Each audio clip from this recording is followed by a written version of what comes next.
This might be a small detail, but I just want to mention it because this one is so easy to miss and it can actually make your book look a lot more polished. If you have already created a Kindle version of your book and you are working on the paperback or hardcover, there is one small step that can make a big difference: linking your formats together. On your KDP bookshelf, right under your print draft, you will see two options: Create Kindle eBook and Link Existing Kindle eBook. If you have already made the Kindle version, just click Link Existing Kindle eBook and select the one you want to connect.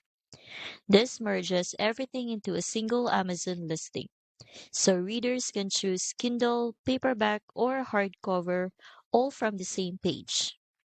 It not only looks more professional, but it also gives your book better visibility and makes the buying experience smoother. And if you're still finalizing your paperback or hardcover, I will link the tool I use for formatting those versions down below. It's a huge time saver. The tool I'm referring to is called BookBolt. It is an all-in-one platform for designing your covers and interiors, finding good keywords, and researching profitable niches. They even offer a 3-day free trial with no credit card needed, so you can test everything out first. The research tools are especially helpful.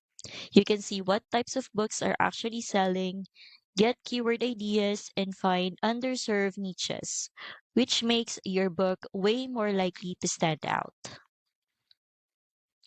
And inside a BookBolt Studio, you will get drag and drop design tools, pre-made interiors, and tons of fonts and graphics. Everything is royalty free and made for publishing. And if you're planning to make puzzle books like word searches or mazes, this part is super underrated. You can literally generate puzzle pages in one click and customize everything. I've linked it down below so you can check it out. Honestly, BookBolt saves me hours of work, especially when I'm publishing books consistently. So if you're just getting started, it's definitely worth trying.